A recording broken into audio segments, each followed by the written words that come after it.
Inihayag ngayon ng Executive Director ng NTF-ELCAC na wala ng guerrilla front sa bansa. Kasabay ang pasasalamat sa mga sektor na tumulong upang makamit ang naturang katagumpayan. Narito ang balita ni Almar Forzuelo. Taong 2018 nang mabuong National Task Force to End Local Communist Armed Conflict or NTF-ELCAC sa pangunguna ni dating Pangulong Rodrigo Duterte. Ang ahensyang ito ng gobyerno ay nagkaroon ng mga kontribusyon sa aspeto ng seguridad, kaunlaran at kapayapaan sa mga komunidad na matagal nang apektado ng mga kaguluhan dulot ng armadong pakikibaka ng rebeldeng grupo. Ngunit ano na nga ba ang narating ng NTF-ELCAC sa halos 6 na taon nito magmula ng maitatag? Sa panayam ng SMNA News kay NTF-ELCAC Executive Director Undersecretary Ernesto Torres Jr. Mula sa halos 70 aktibong guerrilla fronts, ipinagmamalaki nito na wala ng aktibong guerrilla fronts sa bansa ngayon.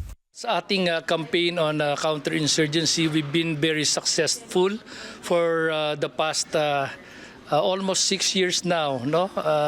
From a high of 89 active guerrilla fronts back in December 2018, when the NTF-ELCAC was established. Sa ngayon po, and we are happy to report to the public, there are zero active guerrilla fronts. Ang pahayag na ito ng opisyal ay matapos ang ginawang Top Management Strategic Communications Workshop ng NTF-ELCAC na kung saan tinalakay ang mga ginagawang karahasan ng mga terorista. Sa ngayon anya, nasa 4 na mahihinang guerrilla fronts na lang ang kanilang minomonitor at sinisikap na kumbinsihin na magbalik loob sa pamahalaan.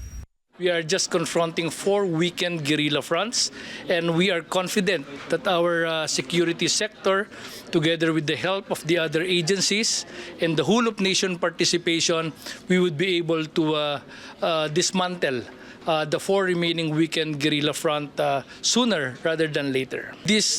Yung 4 na weakened guerrilla fronts, may 2 pa sa Northern Luzon.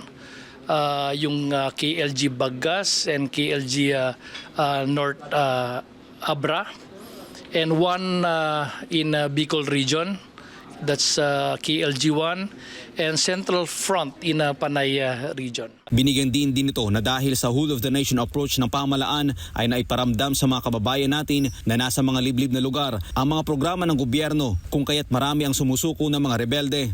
Yung po yung napakahalaga, that's why we are experiencing an influx of surrenderies from the CTG movement, because they are feeling that there is a government, a whole of nation that's truly caring for them. Para naman kay National Security Council, Deputy Director General at former AFP Chief of Staff na si Benjamin Rasgo Madrigal Jr., hindi makakamit ang pamahalaan ang nasabing katagumpayan kung wala ang tulong ng bawat sektor ng lipunan.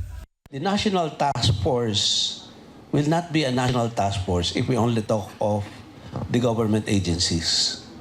No, the National Task Force is a national task force if we have all sectors of society working together. Then it becomes a whole of nation, a whole of society effort. Then, only then can we call it a whole, a national task force indeed. Sa ngayon ay sinisikap ng NTF-ELCAC na mapanatili ang kapayapaan na nakamit nito at patuloy na ipinapatupad ang mga programa ng gobyerno upang hindi na makabalik pa at lumakas ang salot na CPP, NPA, NDF. Para sa Diyos sa Pilipinas, kung mahal, Almar Forzuelo, SMNA News.